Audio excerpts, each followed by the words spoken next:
Hi, and welcome to Women versus Everything, a women's history podcast focusing on individuals who overcame adversity in the face of oppression. I'm Grace. And I'm Jess. And in each episode, we will discuss a different badass woman from any period in history. One of us will research the individual, and the other one will research the wider story and context of the time, and then we'll sew it all together and see what happens. Today's episode contains mention of state homophobia, trans denial, and briefly mentions a possible sexual assault. So please feel free to give this one a skip and give yourself lots of love if that's going to be challenging.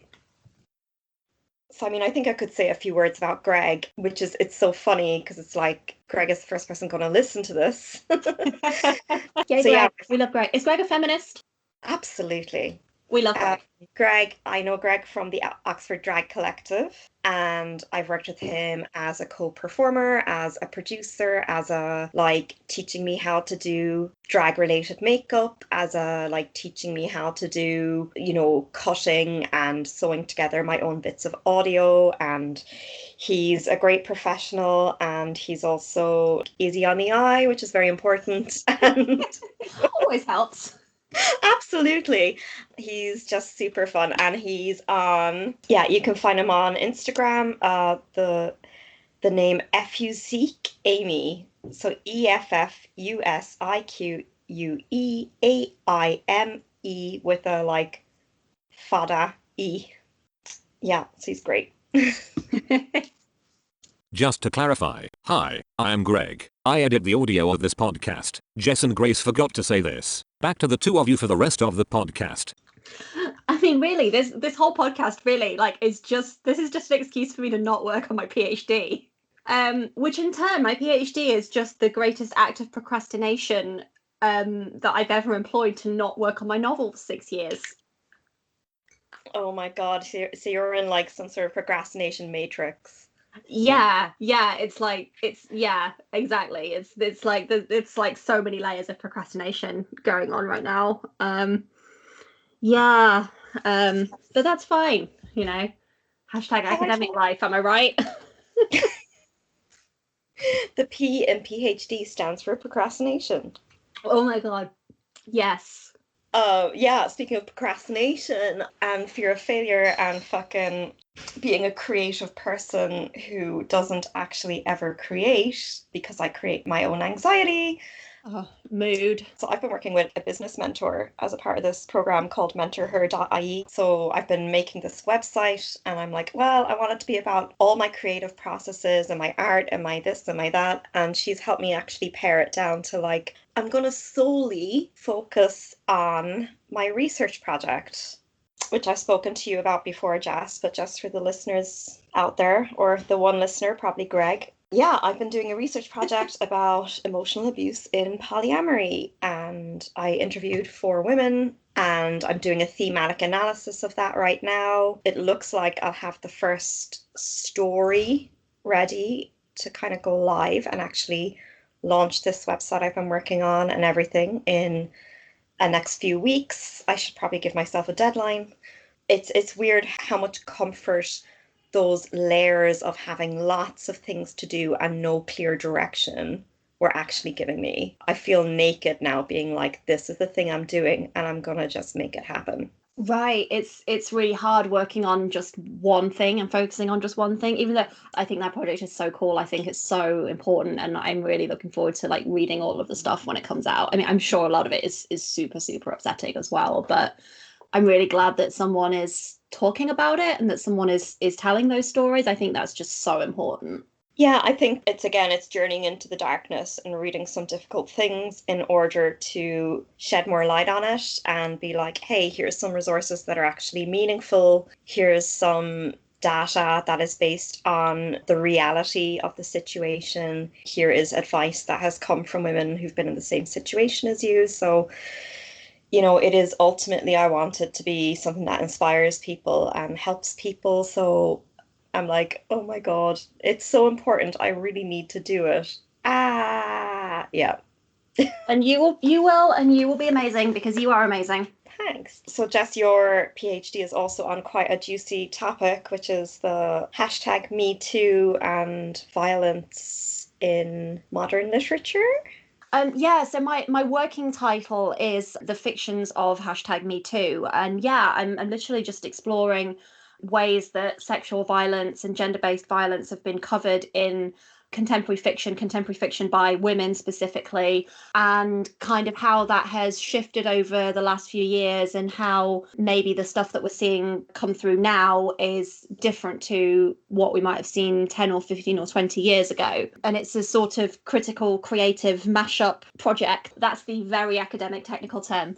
I'm doing original creative work, but then I'm doing a study to go alongside it. How exciting. It is really exciting. What is less exciting is I have to write words now. I have to actually like hand in some words by the end of February, and I'm like, oh my God. But it's fine. Have coffee. We'll put fingers to keyboard and make words happen. Coffee is so magical like that. Honestly, like I saw something, I don't remember where I saw it, but I saw something that said like, I'm a writer, my superpower is I turn coffee into words. And I was like, yes, it me. Oh, well, again, your PhD is very valued work, and I'm sure it's gonna, again, bring lots of light to the darkness. You know, we need to talk about the stuff that we normally don't talk about in this world. I've got a really, really good resource recommendation. Oh, go for it. So I was listening to Paige Vanderbilt on the Fat Feminist Witch podcast. She interviewed Andy Grace on it, who has written a zine called We Believe You, Femmes Surviving Toxic Masculinity, a multimedia cauldron of magic, resilience, and survival. And it's pay what you can as well. Oh, that is amazing. I need it. Where can we find it? anchorarchive.org/node/11300. But also if you Google We Believe You Femmes Surviving, it'll come up. Awesome. If you can hear that scratching noise, that's me scribbling down a note to check that out later, because that sounds amazing. Yeah, it's brilliant. And it was a really good episode listening to the two of them talk about mental health and survival and resilience and the intersectionality of like resilience, mental health, and magic and ritual, which is, you know, really exciting. I am a massive insomniac this week. I just cannot sleep this week. So if I sound a little dysfunctional, that is why. But I'm doing my best. I'm plowing through, and I'm injecting caffeine directly into my veins. That comes under how is coronavirus fucking up your life this week? Oh yeah, that's a segment. Yes, this week coronavirus is fucking up my life by making me not be able to sleep. How about you? Oh God, this week coronavirus is fucking up my life by prohibiting me from going outside at all. I have this story actually from during the week where me and my mom were like this is just so me. This is the awkwardness I bring to situations. So my mom and I, we were just popping into our local supermarket to buy something for the house. And my mom was like, oh, I'll drop you off and you go in. And I was like, no, come in. We'll look at the clothes, you know. And then when we got in, we realized the clothes section is closed off because it's not considered essential. So we ended up just being able to look at the underwear and the pajamas. And we even looked at the baby clothes for a while just to have something to talk about. And you know, I was really leaning into this and cracking a lot of jokes and like, oh, it's a day out. We're finally having a girly day out. And then we were both so depressed after that trip to the shop that we both had to come home and have a nap. Oh no, I'm sorry. That's really sad. Yeah, it was just like a snapshot of that moment where we had to deal with the reality of like, oh, we wanted to do the thing and we can't do the thing. What is happening? And I think that's it for so many people right now. Like the only place we go is the supermarket. I haven't been anywhere other than the supermarket and to take my car to the garage since well before Christmas, and it's very sad. Yeah, it's pretty horrendous. Yeah. Would you like to hear my story this week? Oh my God, yes. Yes. This week, I have a story that includes an amazing person. It took me a long time to decide if it was okay to do this person or not, because their story does involve some clouding around their gender identity, which pronouns we would use, because they're considered a feminist icon, but also a trans icon in modern day terms. And they haven't written about their journey to say whether they were gender non-conforming because that was how they identified, or whether they did that out of a necessity to get to where they wanted to be because women had so little opportunities back then. So I think I really want to start off by saying someone can be a feminist and a trans icon at the same time. So right up top, we're going to share this story with the caveat of this person might not have identified as a woman, and if I had a way of knowing that for sure, I wouldn't even included them in this story. So I'm going to switch their pronouns depending on how they were at that time. But if you're a listener and you think, oh, great, that means we can deny trans people's realities and identities, fuck off and turn this podcast off right now. We don't want your ear holes. Exactly. We are trans inclusive here. That is very important. So let me give you a scene. We're in London and it is 1865. And there's a man who was very high up in the British Army and had spent years in the tropics and became quite ill. And he left strict orders that when he died, he had to be buried in the clothes he was wearing, but that was ignored by the nurse who undressed him and laid him out for burial. When the nurse undressed him, she found that he had the body of a woman, a perfect female, including stretch marks from childbirth. This is the story of Margaret Ann Bulkley / James Miranda Stewart Barry, the Irish woman who fooled the British Empire and performed the first successful cesarean delivery. Wow. Okay, this is amazing. I've never heard of this person, so this is incredible. Tell me more. Well, she was born in Cork, and every International Women's Day, she's always kind of mentioned, or there's like a one-woman show or something going on where we hear about Margaret Ann Bulkley / James Barry. So it's a real hometown one for me because I saw one of those one-woman shows a few years ago. Right up top, I'm going to give my sources, which is Michael Dupree's and Jeremy Dronfield from the Irish Times. They wrote an article which was a woman ahead of her time. Wikipedia, of course. Donate. Katrina Crowe, who wrote an article for the Irish Times called Irish Women in Medicine, the 1800s to 1920s. Rosemary Rogers, who wrote an article called Wild Irish Women in IrishAmerica.com. That's it. Amazing. Cool. And we will list the sources in the show notes if anyone wants to go and check out more. So, Margaret Ann Bulkley was born in Cork and into a respectable family. Her father, Jeremiah, had a shop on Merchant's Quay, which serviced the ships coming in and out of the port in 1798. Cork was one of the main hubs of the British Empire's network, but following the 1798 rebellion and Acts of Union, which tied Ireland in bondage to Britain, Jeremiah lost his business and his small fortune through a mix of anti-Catholic repression and his own foolhardiness, taking on large loans to pay for the education of his wastrel son.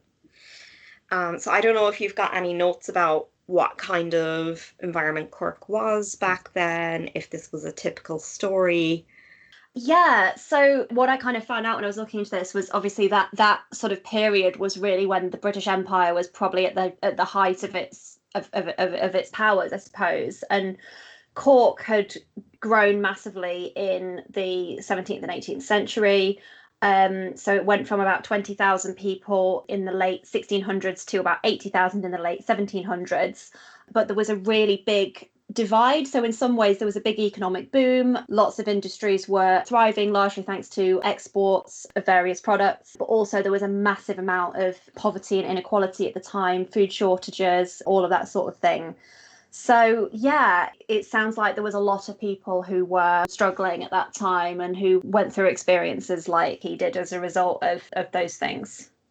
Yeah, so through the anti-Catholic repression, I think the rights of a lot of Catholics were taken off as part of this colonisation.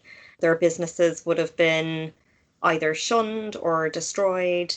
He ended up in a debtor's prison, actually, in the end, her father, Jeremiah.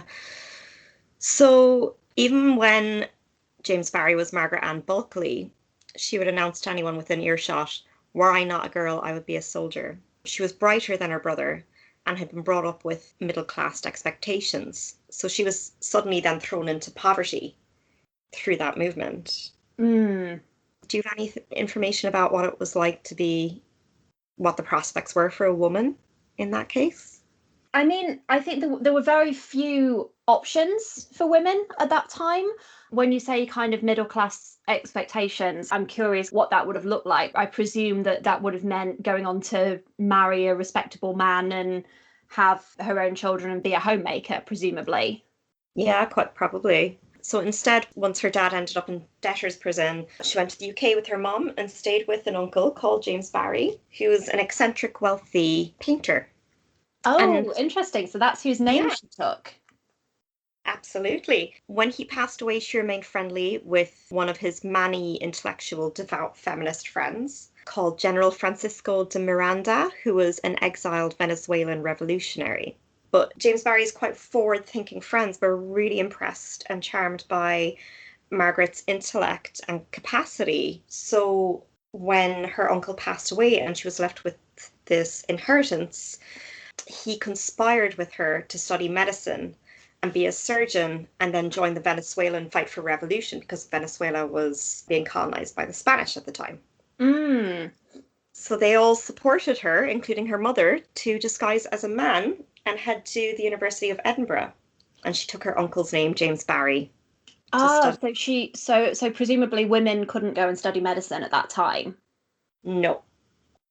Yeah, that makes sense. I mean, as we discussed last week, a lot of universities at that time weren't even admitting women at all, and a lot of the ones that did in some limited way, including Oxford, women were allowed to study but weren't allowed to obtain a degree. So I For sure. don't know exactly when Edinburgh, which is one of my alma maters, by the way, I did my master's degree at Edinburgh.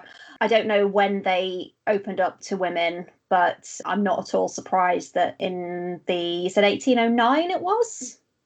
Around then. Yeah, I'm not at all surprised that a woman wouldn't have had that opportunity at that time, sadly.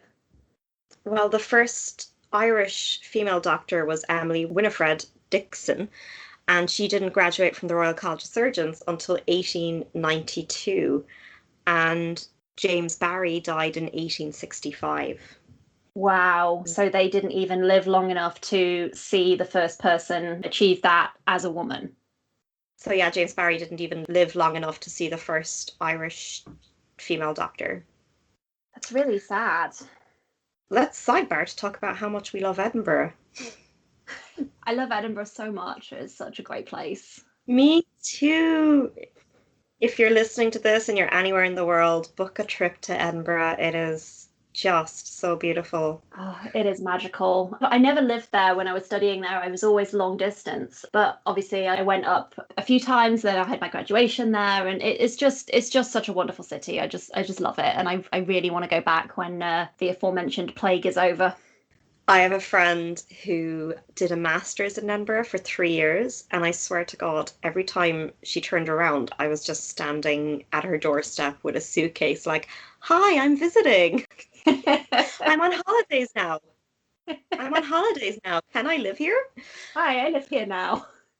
It was literally like that. Yeah. I did Hogmanay about 4 years in a row as well, their New Year's Eve celebration.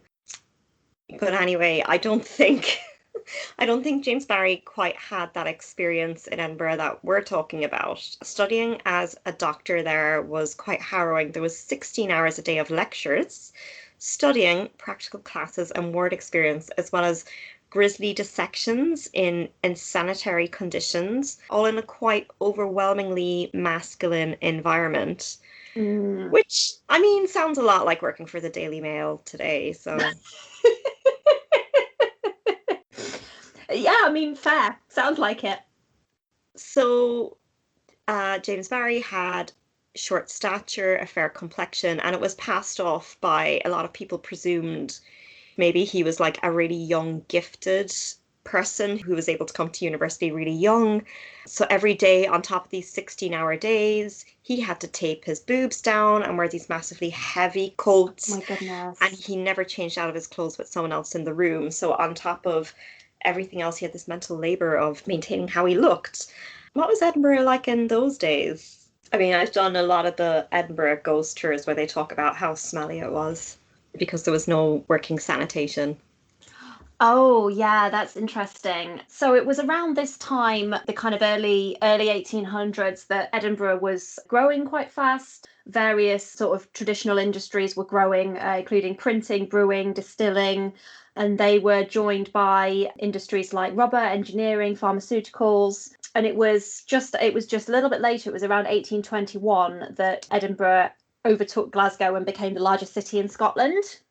So I think it's fair to say that this was kind of a time with a lot of growth and a lot of change in Edinburgh. Oh, and I did find out, by the way, I looked it up just as you were talking a minute ago. Edinburgh University first allowed female students to graduate in 1893. Women were first admitted to the university in 1892.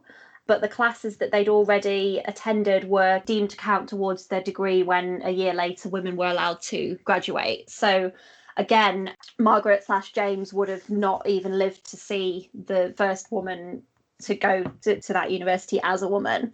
Wow. Yeah. And you know what, as well, is like we were talking about how much we love Edinburgh, and the thing is, James Barry was so, understandably cautious and uptight about being found out that he never even drank because there was this thing about like he would never let himself get merry, and it was presumed that was because of fear of being found out for who he really was. So I'm like, you're in absolutely, whiskey. because people let their inhibitions down when they're drunk. So it's understandable that he wouldn't have wanted to let himself get into that situation. So he's in Whiskey City and not getting merry. Like he's not even kind of in a way benefiting from the more enjoyable parts of that highly masculine environment. God, that I cannot even imagine how stressful that would have been. Well, despite all this, he rocked it and came down to London as a qualified doctor, and within months passed for membership of the Royal College of Surgeons. Unfortunately, at that stage, General Miranda had been betrayed by a friend and was now in a Spanish jail. So James Barry's suddenly like, oh, my plan of what to do with this qualification is gone. But he decided to continue living as James Barry and join the British Army as a surgeon. Wow. Yeah, I find this is very interesting because I always presumed James Barry was Protestant and that's why he would join the British Army. And I couldn't come across anything that gave insight into that, joining the colonizers and joining the people that had been really involved in the suppression of his family and his father's loss of prestige as a business owner. So for the next 50 years, he fooled the army, high society, and the British Empire from Jamaica to Malta to the Cape of Korea. He became a celebrated surgeon and a pioneer of new techniques. In 1826, he carried out the first successful caesarean section, a procedure which before was always fateful for the mother in those days. And he was a favourite in high society and a private physician to the noble. That is incredible. And all of this completely under the radar, completely under this assumed identity, and no one had any idea that he was assigned female at birth. Yeah, he developed a plant-based treatment for syphilis and gonorrhea. He promoted the novel concept of clean water and a healthy diet. He introduced the smallpox vaccine to the colonies 20 years before it was introduced in England. He was a vegetarian and he kept a pet goat for its milk. Oh, that's lovely. He just sounds like a blast. I'm like, I want to hang out. I would have wanted to be besties with this person. Yeah.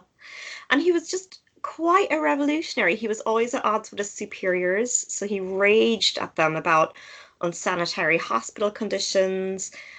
He single-handedly revolutionized healthcare in Cape Town. He was very open-minded. He treated everyone, not just wealthy, but like colonials, slaves, the poor, the mentally ill, and prisoners. And throughout his career, he also had a bit of an affinity for treating lepers. And he was quoted as treating them with almost saintly compassion. I don't know if it came up in your research, kind of how revolutionary that would be. Like, what was the relationship between the colonizing British Army and the natives of that land? Yeah, absolutely. I mean, so much of the British Empire and colonialism and things, it's just horrifying. So much of it is. But there was this real enormous divide between this colonizing power and the native people of the lands that they were taking. So I think radical is a fair word to use. It would have been so radical for someone to really not fall into that and really kind of overlook that and treat everyone the same. It was not an environment where that was the way things were at all. I wonder if he's one of these revolutionaries where he was trying to change the system from within, and that was his motivation to join the British Army, perhaps. Yeah, possibly, which is an interesting question in of itself. It's like, can you change an oppressive system from within without becoming complicit in it? And I don't know that there's an easy answer to that, but I think it's an interesting thing to think about. I mean, that is so layered because it is like, yeah, I'm sure he made a huge difference to people by having better hospital conditions. He saved lots of lives, but it's that thing again of like, oh, our land and our basic identity has been taken from us, but the hospitals are nice, where it feels like a massive act, and I really want to support that. And it also feels like not good enough at the same time. Yeah, a little more context for what was going on at the time and the attitudes of the time. It was only around this time, it was only in 1807 that the slave trade was abolished across the British Empire. So we're talking about a very almost immediately post-slavery culture and world where a lot of those attitudes are probably persisting, unfortunately. That's really interesting. So for James Barry to stand up and say, these people deserve a clean hospital was revolutionary. Because at the time, they weren't even really seen as human. Right, absolutely. It's forward thinking compared to lots of other things that were going on then at the time. And, being an Irish Catholic woman now living this life probably gave him a lot of mental flexibility to be able to empathize with people in those situations. Right, because they'd grown up in this oppressive system as well, and as you said, as an Irish Catholic woman, was a victim of that system as well, albeit in a different way. Again, going back to whether that is they were born into the body of an Irish Catholic woman and they got to transition into a trans man, Trans Masc, or it's, they were still an Irish woman but dragging to be able to do this work. It's still remarkable, and there's still so many multiple layers of understanding and compassion that story must have yielded, that James could show to the patients that he saw, Yeah. So was he otherwise still kind of open about that identity? Was he open about being an Irish Catholic and just was presenting male rather than female, or did he really shift his whole identity for this male persona? I'm pretty sure at the time it wasn't legal for Irish Catholics to be in the British Army. And certainly if they were, they wouldn't have been allowed to rise to the level that he was able to. So it was really not just his gender or his birth sex, but so many aspects of his identity that were being hidden. I just can't imagine the immense constant pressure that must put on someone. I don't know if you know or if you have any sense of this, but like, what would have happened if he'd been caught? Oh, yikes. I imagine best case scenario, thrown in prison. Worst case scenario, lynched, executed. Even today, sexual violence against trans people is a huge thing. So, of course, that would have happened back then if he'd been outed. The thing is, though, it was so inconceivable that a woman would do or even be able to do any of this at the time, like even study medicine. And also, like, so it was kind of like, oh, he's this quirky little effeminate doctor. So a lot of people didn't question it. This was a time when there was no anesthetics, so surgical patients had to be held down, and amputations were a common treatment for fractures and infections. So I think even if people back then could wrap their head around that women had a similar IQ to men and could take on all this studying to be a doctor, there was still this disbelief that they could ever have the physical prowess and cunning to practice it.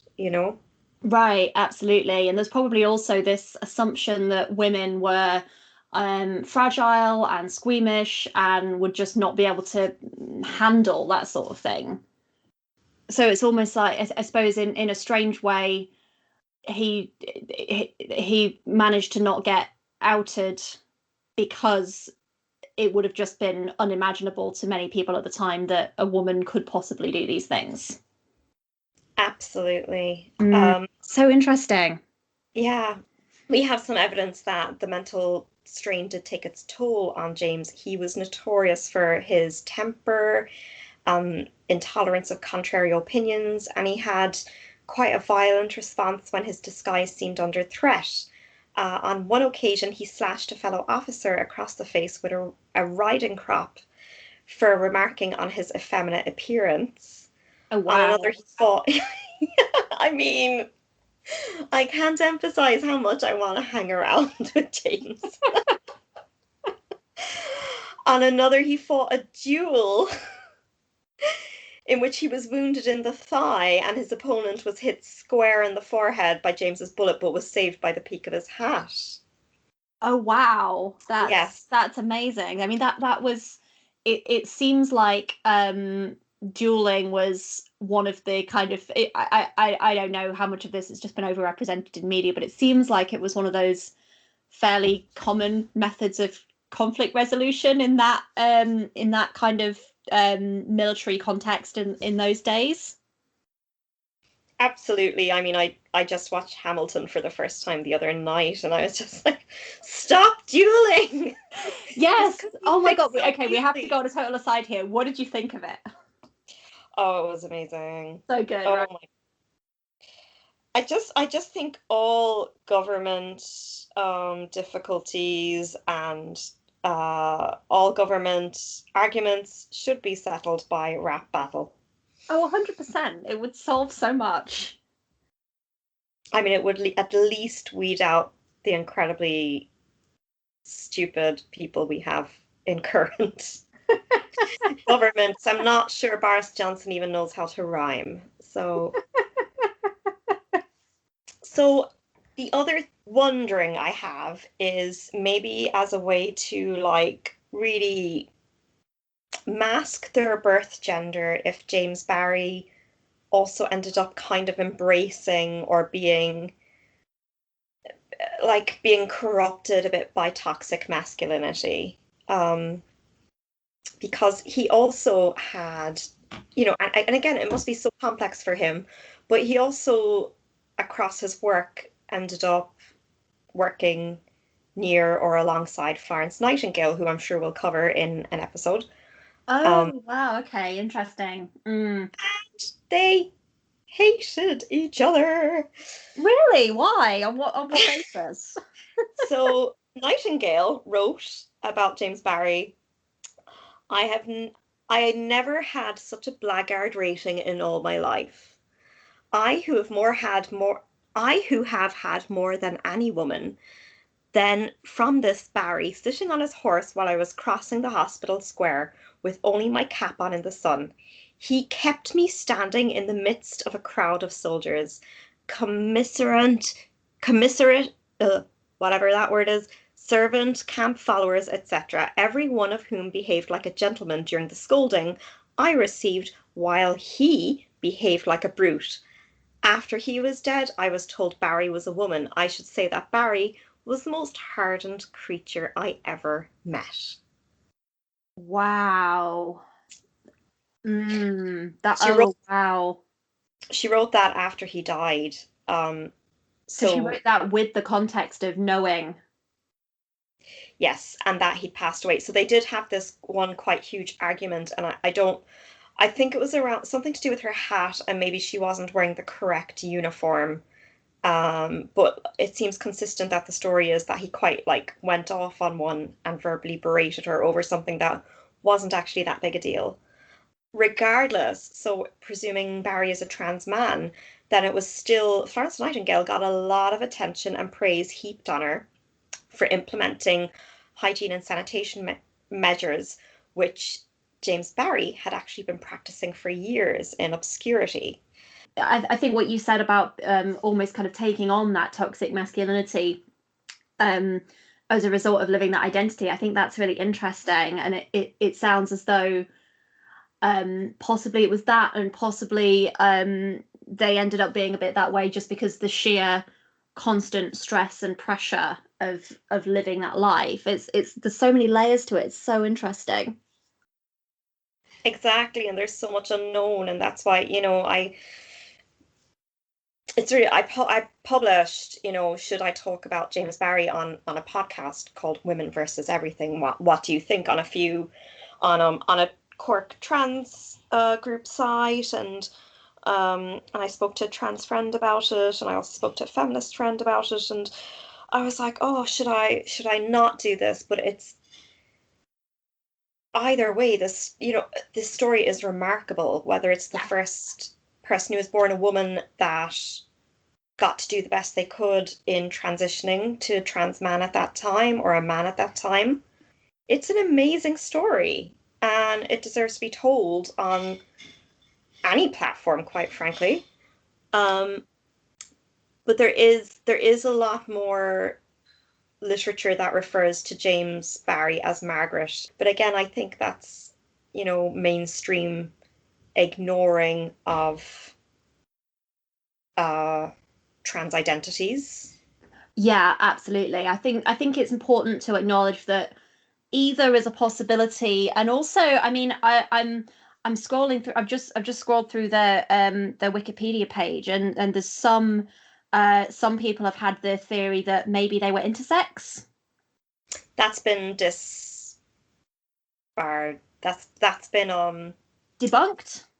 debunked. Okay. The Yeah. intersex theory is debunked because that was one of the theories that came out after they were outed in death. Mm. And that came from just the disbelief that a woman could do all of this, that there must have been some biological thing going on.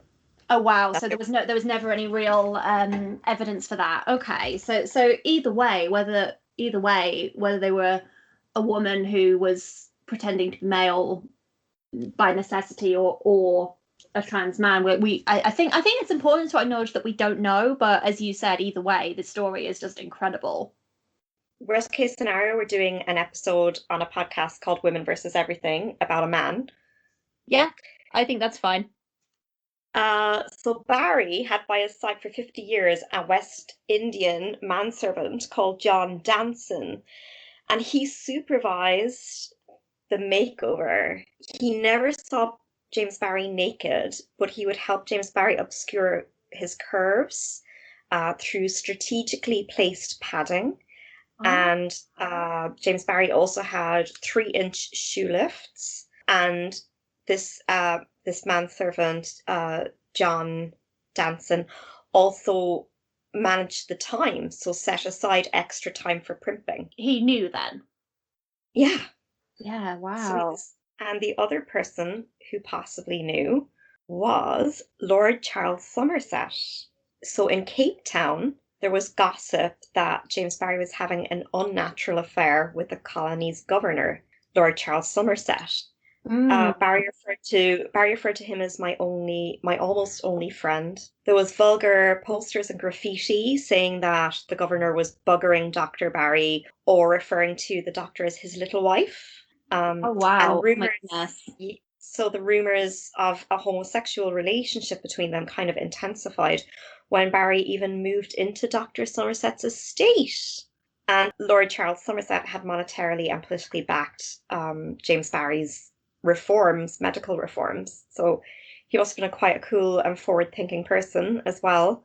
Homosexuality was a serious crime in Cape Town at the time, and the Crown set up an investigation, but both men were exonerated, thank God.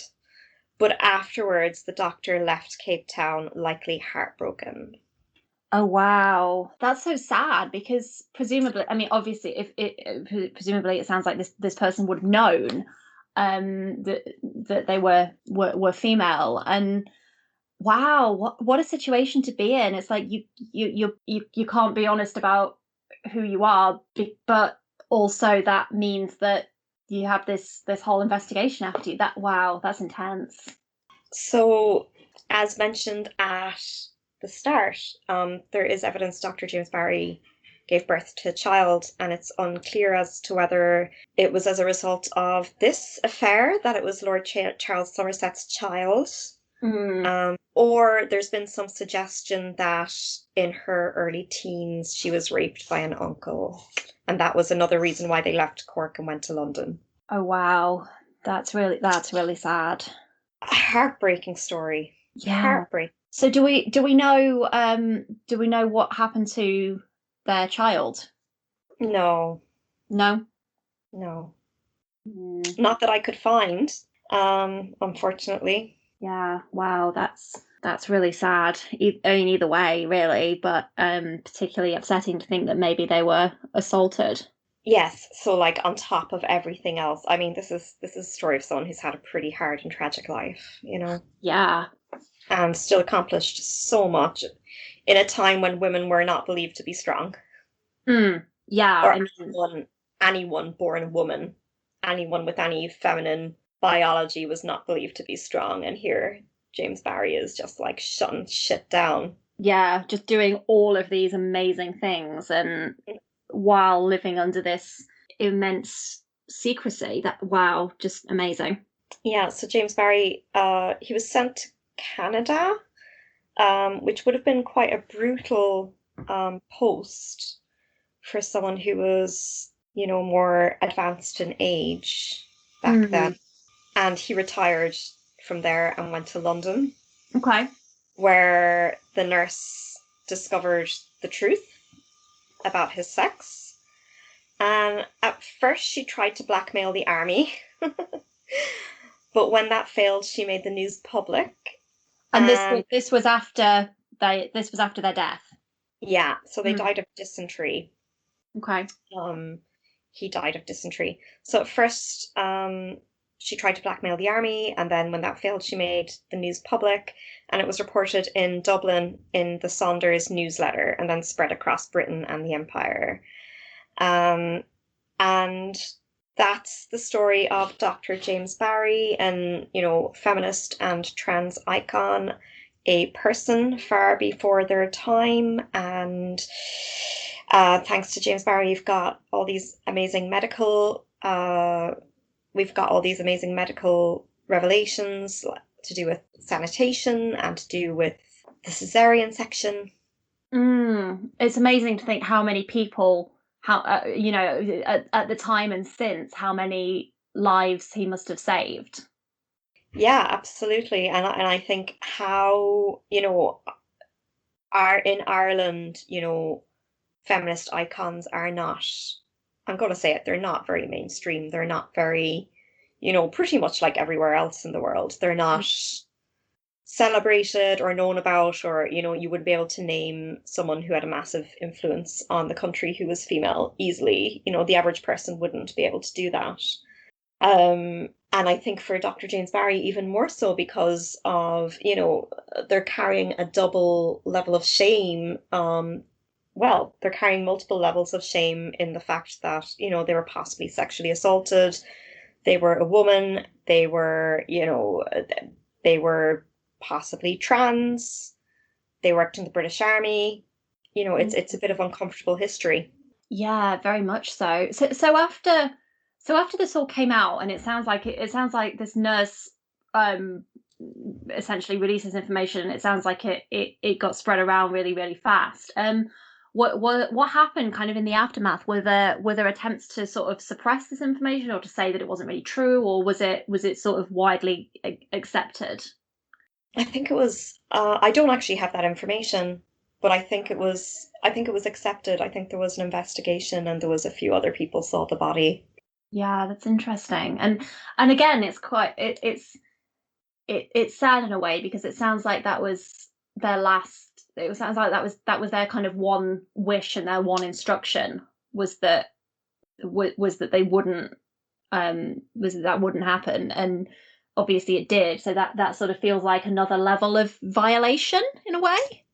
Completely, and that's why I can just see why James Barry is a trans icon, and why there's other women in history who have presented themselves as men to get ahead in their career and to get opportunities, etc. But they didn't continue with their masc identity in their private life. and they Right. didn't continue it once kind of all that, once they'd had all that benefit and retired, they didn't continue it. Whereas Dr. James Barry seemed to want to be specifically remembered as Dr. James Barry. You know, he wanted to be buried as that. He didn't want anyone to remember him as Margaret. Mm. So was he buried as James, or was he buried under his birth name? I'm pretty sure as James, because even the Wikipedia is James Barry. Okay. Yeah. Wow.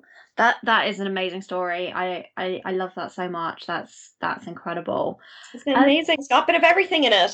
Yeah, right. It's so good. Like I wonder what implications it had, if any, on attitudes towards women once all this came out. I feel like once I suppose that's probably partly why the intersex theory was about, but how people would have reacted to this really hard evidence that attitudes about women being incapable of certain things and being less intelligent than men and all the things, these things were just completely not true. I wonder if his story really shifted any perspectives more widely in that way at the time. I mean, from what I've seen of women's history and trans history, I think that would have been like, you know, he was an unnatural being. I think maybe that's where the intersex theory came from. You know, was you know, he was maybe some sort of creature. Yeah, I think it would have gone the unnatural route. Right. People couldn't conceive of this idea that a woman could do all of this stuff, or a person who was born female could do all of this stuff. So they had to come up with some other explanation for it. Absolutely, and you know, I think considering the world was largely, you know, 1865, the world was very Christian, in which Mhm. his story would have been spread. You know, I think there would have just been a lot of like, you know, maybe what's the word I'm looking for? Is it abolition, or is it like it would have been something that was against God? Oh, abomination. That's the word you're looking for. That's the word. Thank you. Yes. You're my thesaurus. You're so smart.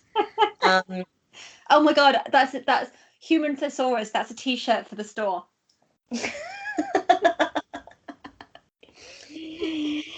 Thank you, Jess. You are my human thesaurus. I do want that on a t-shirt. That is the complex and twisting and multi-layered story of feminist and trans icon Dr. James Barry. Thank you. That was so interesting. I have learned so much today. That is awesome. So usually at this point in the show, we do our basic bitch gratitude list, where we just each mention something that we are grateful for in the last week. Because sometimes these stories can go very heavy and very dark, and it's just really nice to bring us back to the present and be grateful for something that is going on in this life. Yes, absolutely. So, do you want to go first, or shall I go first? Nah, you go first. I've talked way too much. Weirdly, this week I was grateful for not having to go anywhere, because we had a lot of snow here, which was not fun. But yeah, at least I got to look outside and enjoy how pretty it was without having to go anywhere, which was nice. I am also I am grateful for my nephew, who, because I'm thinking about him because I have his picture looking at me right now that my brother just sent me, just because he is super cute and I love him very much.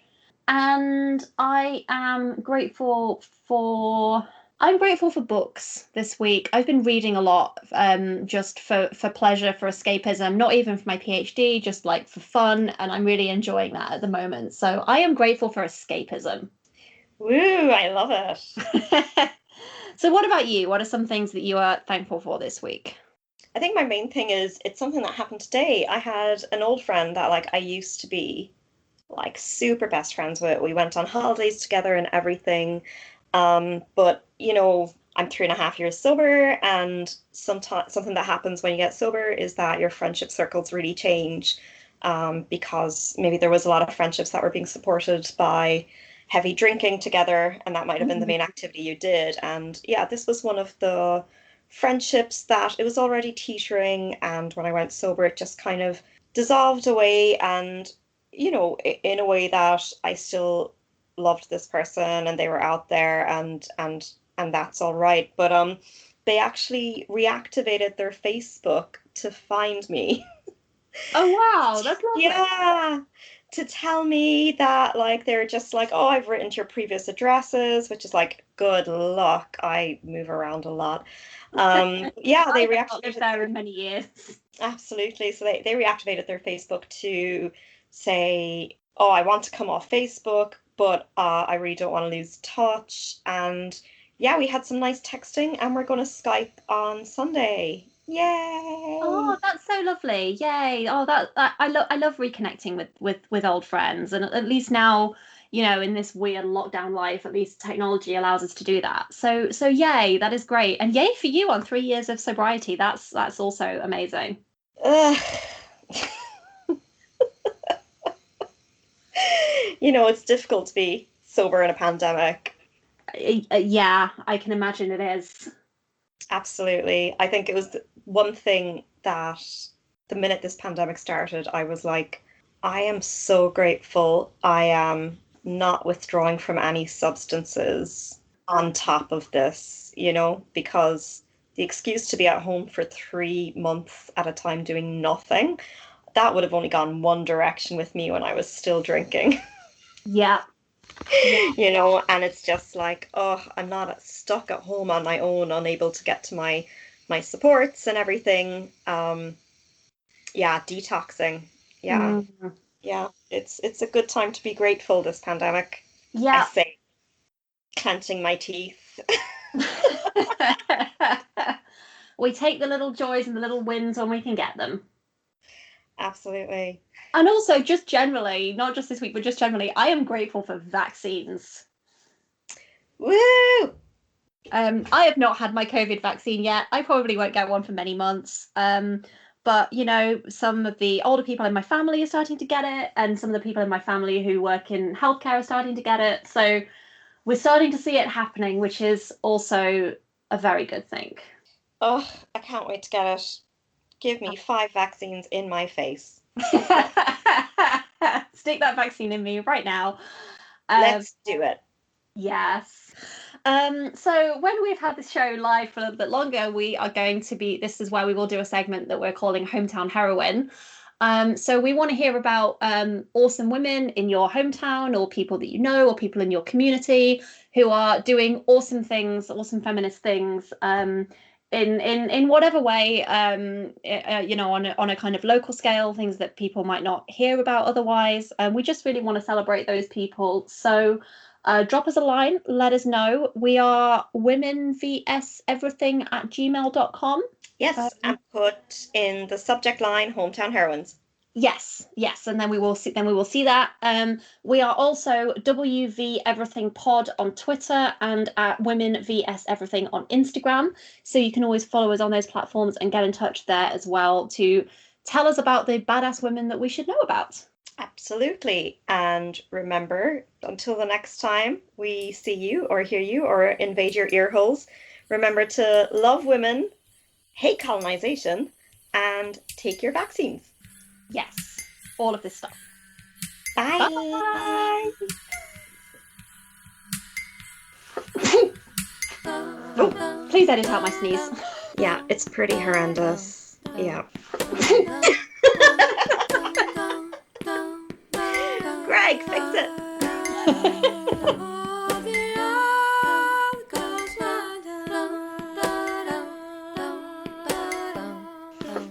Thanks, Greg. We love you.